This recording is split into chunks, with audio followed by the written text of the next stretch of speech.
Good morning holy spirit ഭാഗം 29. നിങ്ങളുടെ മനസാക്ഷി അത് സ്ഥിരീകരിക്കുന്നു. പരിശുദ്ധാത്മാവ് സംസാരിക്കുന്നത് എങ്ങനെയാണ്? നിങ്ങളുടെ അന്തരാത്മാവോട് അവൻ സാക്ഷിക്കും. മുത്തുമയമായ വാതിലിൽ കൂടി സ്വർഗത്തിലേക്ക് നാം ഒരിക്കൽ പോലും പ്രവേശിച്ചിട്ടില്ലെങ്കിലും സ്വർഗം ഒരു യാഥാർത്ഥ്യമാണെന്ന് അതുപോലെ തന്നെ നാം അറിയുന്നു. അത് ആത്മാവ് നമുക്ക് ജീവസുറ്റതാക്കി തീർക്കുന്നു. വചനത്തിൽ സ്വർഗത്തെക്കുറിച്ച് വായിക്കുന്നത് ആശ്ചര്യജനകമാണ്. എന്നാൽ യഥാർത്ഥ ബോധം നിങ്ങൾക്ക് നൽകുന്നത് അതല്ല. എണ്ണമില്ലാത്ത ജനകോടികൾ ബൈബിൾ വായിക്കുന്നുണ്ടെങ്കിലും നാശത്തിലേക്ക് പലായനം ചെയ്തുകൊണ്ടിരിക്കുന്നു. അവരുടെ ഹൃദയത്തിലേക്ക് വചനം പ്രവേശിച്ചില്ല എന്നത് തന്നെ അതിന് കാരണം. ഇതാണ് അതിനുത്തരം. ഒരു പുതിയ ഉടമ്പടിയെക്കുറിച്ചുള്ള അറിവ് അവൻ നിങ്ങൾക്ക് നൽകിയിരിക്കുന്നു. അക്ഷരത്തിന്റെ അല്ല, ആത്മാവിന്റെ അത്രേ ശുശ്രൂഷകന്മാരായി ഞങ്ങളെ തീർത്തത്. അക്ഷരം കൊല്ലുന്നു, ആത്മാവോ ജീവിപ്പിക്കുന്നു. 2 കൊരിന്ത്യർ 3:6. ചിലർ തിരുവെഴുത്തുകൾ വായിച്ചിട്ട് അല്ല, ദൈവം അതാണ് അർത്ഥമാക്കുന്നതെന്ന് ഞാൻ കരുതുന്നില്ല എന്ന് പറയാറുണ്ട്. അവർക്കത് എങ്ങനെ പറയുവാൻ സാധിക്കുന്നു എന്ന് ഞാൻ അത്ഭുതപ്പെടാറുണ്ട്. ഇല്ല, യഥാർത്ഥത്തിൽ അവൻ ഇങ്ങനെയൊരു അത്ഭുതം ചെയ്തിട്ടില്ല, അവൻ കന്യകയിൽ നിന്നും ജനിച്ചിട്ടില്ല തുടങ്ങിയ അഭിപ്രായ പ്രകടനങ്ങൾ കേൾക്കുമ്പോഴും ഞാൻ വിസ്മയിച്ചു പോകാറുണ്ട്. ഈ പ്രശ്നങ്ങളുടെ കാരണം വളരെ ലളിതമാണ്. അവർ ഒരു ജഡീക മനസ്സുകൊണ്ടാണ് ചിന്തിക്കുന്നത്. എന്നാൽ ഈ വക കാര്യങ്ങളെല്ലാം തികഞ്ഞ ഉറപ്പോടുകൂടി നിങ്ങൾക്ക് ചർച്ച ചെയ്യുവാൻ സാധിക്കും. ഇത് നിങ്ങൾ വായിച്ചറിയുന്നതല്ല, എന്നാൽ പരിശുദ്ധാത്മാവ് നിങ്ങളോട് പറഞ്ഞതാണ്. നിങ്ങളുടെ ജീവനാണ് അതിൻ്റെ മേൽ നിങ്ങൾ പണയം വെക്കുന്നത്. പരിശുദ്ധാത്മാവ് സംസാരിക്കുന്നത് എങ്ങനെയെന്ന് വാസ്തവമായി അറിയുവാൻ നിങ്ങൾ ആഗ്രഹിക്കുന്നുവെങ്കിൽ താഴെ പറയുന്ന വാക്യം ആവർത്തിച്ച് വായിക്കുക. നാം ദൈവത്തിന്റെ മക്കളെന്ന് ആത്മാവ് താനും നമ്മുടെ ആത്മാവോടുകൂടെ സാക്ഷ്യം പറയുന്നു. റോമർക്ക് എഴുതിയ ലേഖനം 8:16. അത് സത്യമെന്ന് കരുതുവാൻ നമുക്ക് എങ്ങനെ സാധിക്കും? ദൈവത്തിന്റെ ആത്മാവ് നമ്മുടെ ആത്മാവോടുകൂടി സാക്ഷ്യം പറയുന്നു. പരിശുദ്ധാത്മാവ് സാക്ഷ്യത്തിന്റെ ദൈവമാണ്. ന്യായാധിപ സംഘത്തിനു മുൻപാകെ ശിഷ്യന്മാരെ ഹാജരാക്കിയപ്പോൾ പത്രോസ് പറഞ്ഞത് എന്താണ്? ഈ വസ്തുതയ്ക്ക് ഞങ്ങളും ദൈവം തന്നെ അനുസരിക്കുന്നവർക്ക് നൽകിയ പരിശുദ്ധാത്മാവും സാക്ഷികളാകുന്നു. അപ്പോസ്തല പ്രവൃത്തികൾ 5:32. ദൈവഹിതത്തിന്റെ കാരണം ഇതുപോലെ തുടരെയുള്ള ഉറപ്പിക്കലുകളാണ്. എന്റെ ജീവിതത്തെ ആകെ തിരിച്ചുമറിച്ച ഒരു വാക്യം പറയുവാൻ ആവശ്യപ്പെട്ടാൽ മടി കൂടാതെ ഞാൻ പറയുന്ന വാക്യം ഇതായിരിക്കും: കർത്താവായ യേശുക്രിസ്തുവിന്റെ കൃപയും ദൈവത്തിന്റെ സ്നേഹവും പരിശുദ്ധാത്മാവിന്റെ കൂട്ടായ്മയും നിങ്ങളെല്ലാവരോടും കൂടെ ഇരിക്കുമാറാകട്ടെ. 2 കൊരിന്ത്യർ 13:14.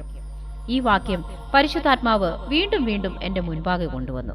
അത് പഠിക്കും തോറും ഞാൻ കൂടുതലായി വിസ്മയഭരിതനായിക്കൊണ്ടിരുന്നു. പെട്ടെന്ന് ഒരു കാര്യം ഞാൻ മനസ്സിലാക്കി.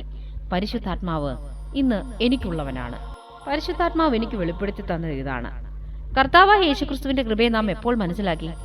നമുക്ക് വേണ്ടി അവൻ മരിച്ചപ്പോൾ തന്നെ. അതുപോലെ പിതാവായ ദൈവത്തിന്റെ സ്നേഹം നമുക്ക് എപ്പോൾ മനസ്സിലായി? കാൽവറിയിലെ കുരിശ് കാണുമ്പോൾ. ഇവ രണ്ടും ഭൂതകാല സംഭവങ്ങളാണ്. എന്നാൽ പരിശുദ്ധാത്മാവിന്റെ കൂട്ടായ്മയെക്കുറിച്ച് വായിക്കുമ്പോൾ ഞാൻ പറയാറുണ്ട്, അതുതന്നെ പരിശുദ്ധാത്മാവ് ഇപ്പോൾ ഇവിടെ എന്നോട് ചേർന്ന് കൂട്ടായ്മ ആചരിപ്പാനുണ്ട്. എന്തൊരു കൂട്ടായ്മ? കൂട്ടായ്മയെക്കുറിച്ച് തിരുവെഴുത്ത് പറയുമ്പോൾ എന്താണ് അർത്ഥമാക്കുന്നത്? അതിന് 7 അർത്ഥങ്ങളുണ്ട്. 1. കൂട്ടായ്മ എന്നാൽ സാന്നിധ്യമെന്ന് അർത്ഥമുണ്ട്. പിതാവായ ദൈവത്തിന്റെ ഹിതം പരിശുദ്ധാത്മാവിന്റെ മധുരതരമായ സാന്നിധ്യം നിങ്ങളോടുകൂടെ ഉണ്ടായിരിക്കണമെന്നാണ്. 2. സഹകരണം എന്നാണ് അതിന്റെ മറ്റൊരർത്ഥം. പരിശുദ്ധാത്മാവോട് അധികം പ്രാർത്ഥിക്കുകയല്ല, അവനുമായി സഹകരണത്തിലാവുക. മരുഭൂമിയിലെ സഞ്ചാരി വെള്ളത്തിനായി തിരയുന്നത് പോലെ പരിശുദ്ധാത്മാവുമായുള്ള സഹകരണത്തിനായി നിങ്ങൾ ദാഹിക്കണം. 3. അന്യോന്യം പങ്കിടുക. നിങ്ങളുടെ ഹൃദയം അവന്റെ മുമ്പിൽ പകരുമ്പോൾ പരിശുദ്ധാത്മാവും തന്റെ ഹൃദയം നിങ്ങൾക്ക് വെളിപ്പെടുത്തും. നിങ്ങളുടെ സന്തോഷം അവനുമായി പങ്കുവച്ചാൽ അവനും അങ്ങനെ ചെയ്യും. അന്ത്യോക്യയിലെ വിശ്വാസികൾക്ക് അപ്പോസ്തലന്മാർ ഇങ്ങനെ എഴുതി: പരിശുദ്ധാത്മാവിനും ഞങ്ങൾക്കും തോന്നിയിരിക്കുന്നു. അപ്പോസ്തല പ്രവൃത്തികൾ 15:28. അവർ ഒരുമിച്ച് പങ്കിടുകയായിരുന്നു, ഒരുമിച്ച് കത്തും എഴുതുന്നു. 4. ഭാഗമാക്കുക എന്നാണ് അടുത്ത അർത്ഥം. പരിശുദ്ധാത്മാവ് നിങ്ങളുടെ കൂട്ടാളിയാവുന്നു. അവരോട് ചേർന്ന് പ്രവർത്തിച്ച് ആത്മാവും ഞങ്ങളും തുടങ്ങിയ പ്രയോഗങ്ങൾ തിരുവെഴുത്തുകളിൽ ധാരാളമുണ്ട്. പരിശുദ്ധാത്മാവിന്റെ പ്രവർത്തനങ്ങൾ നിങ്ങളെ കൂടുതൽ ഭാഗഭാക്കാക്കിക്കൊള്ളുന്നതാണ്. 5. ഗാഢമായ സ്നേഹബന്ധം എന്നാണ് മറ്റൊരർത്ഥം.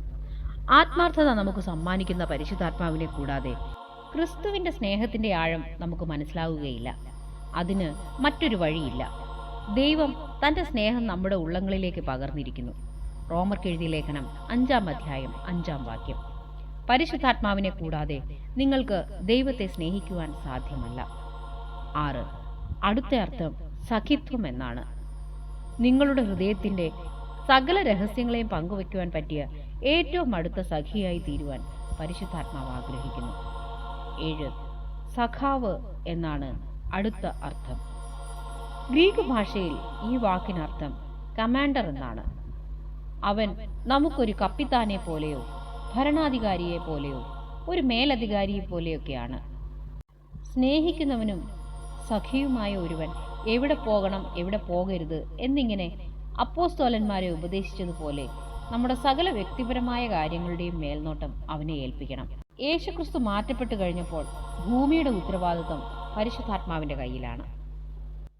നിങ്ങൾ അവന്റെ ശബ്ദത്തിന് ചെവി കൊടുക്കുന്നുവോ? അവനുമായി കൂട്ടായ്മയ്ക്ക് നിങ്ങൾ ഒരുക്കമാണോ? അവനുമായുള്ള കൂട്ടായ്മ ആഘോഷിക്കുവാൻ തുടങ്ങിയപ്പോൾ മുതൽ രാവും പകലും ഒരുപോലെ ഞാൻ അവനുമായി സംസാരിക്കുകയായിരുന്നു. അങ്ങനെ ചെയ്യാതെ ഒരു ദിവസം പോലും കടന്നുപോയിട്ടില്ല.